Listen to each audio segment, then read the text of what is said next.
Focus of the mind is actually very important for success in the world and in spiritual life also. Swami Vivekananda said, the difference between an ordinary person and a great person lies in the degree of concentration. And he himself had extraordinary powers of concentration. So focus of the mind is necessary for anything and everything in life. Now, the yogic approach, the Raja Yoga or Patanjali Yoga approach, that is the science of concentration par excellence. In fact, in modern positive psychology, they have studied this, focus of mind, concentration. One psychologist said that the quality of your life depends on how much you can concentrate and what you concentrate on. Not just how much you can concentrate, what you concentrate on.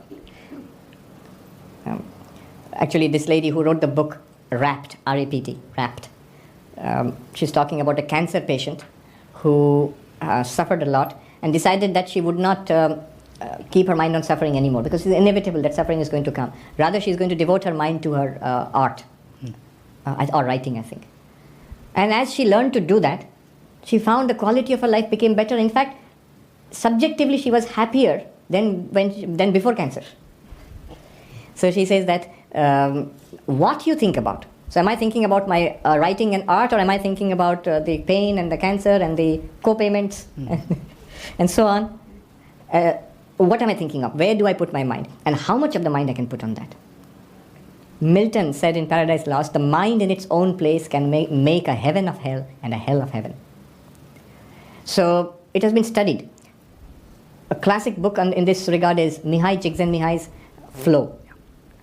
You're aware of that book? Yeah. So he has studied this phenomenon of attention and its link with the quality of life. And in fact, he mentions Patanjali Yoga there. He says, the best methodology that I have seen for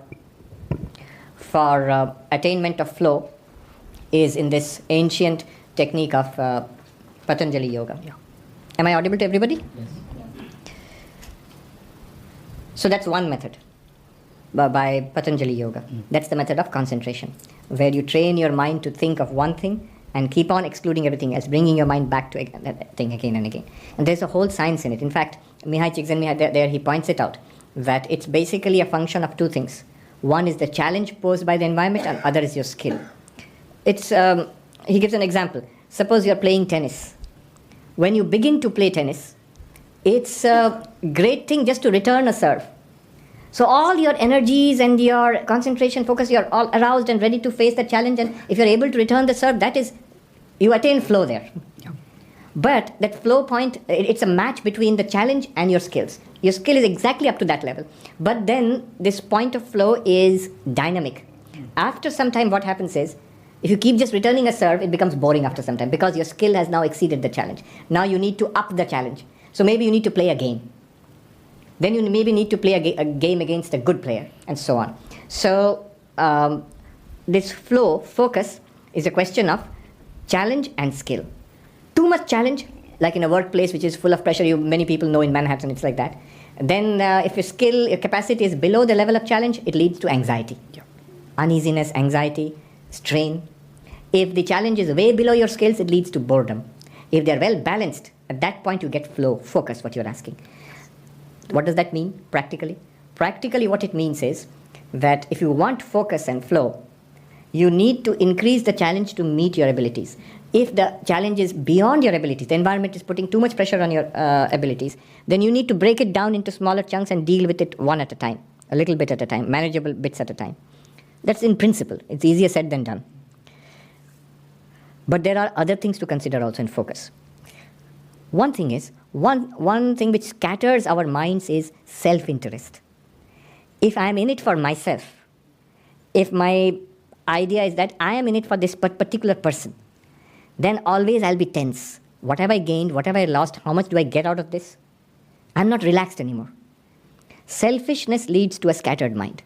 It can lead to a kind of narrow focus on my own interests, but always it will be vulnerable and you're open to anxiety and fear and frustration. Unselfishness. The unselfish mind is relaxed mind. So the more you are about doing good to the organization you work for, the family unit you are with, or the community, or in general for others, you are relaxed about yourself. Or you are worshipping God in your actions. You're offering all of your actions up as worship of the Lord. It's not so much what I'll get out of it.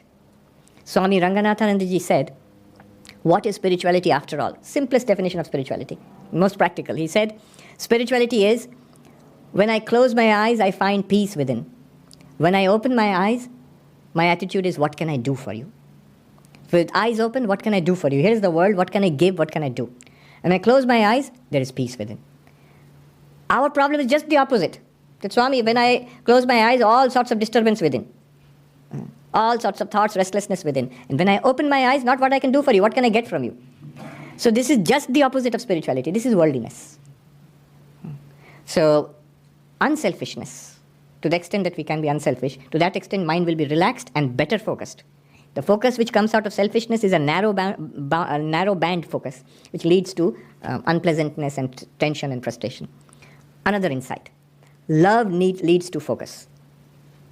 So what I love, my mind automatically is drawn to that and easily focused, without all sorts of techniques. You don't have to do this breathing technique, this thing and that thing. It automatically leads to focus there. So for example, a mother in a house looking after the young child, right? So because the mother loves the child,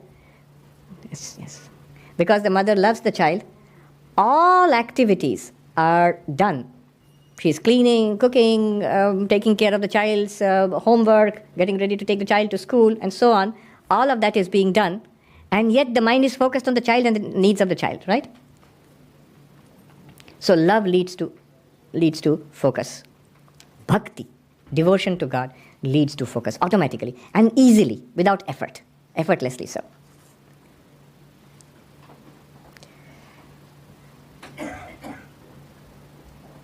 And one more thing, this is what we discussed today, no mind.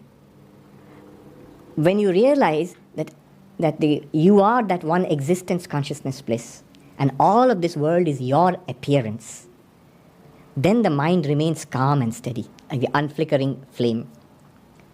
Look at the mind of that prince, the story of the princess of Kashi. The mind of the prince was disturbed and agitated. You will smile and say, unnecessarily so. For what?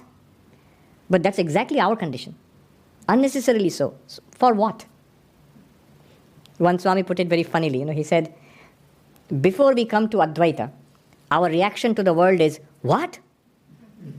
And after we get Advaita, our reaction is, so what? So that calmness, that relaxed, focused attitude, steady attitude comes from that. That is no mind. No mind is not thinking, not shutting down the mind. That is no mind.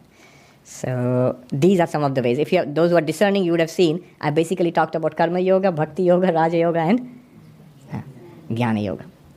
Yeah, these are the ways. Thank you. Om Shanti Shanti Shanti Hari Om Tat Sat Shri Ramakrishna Arpanamastu.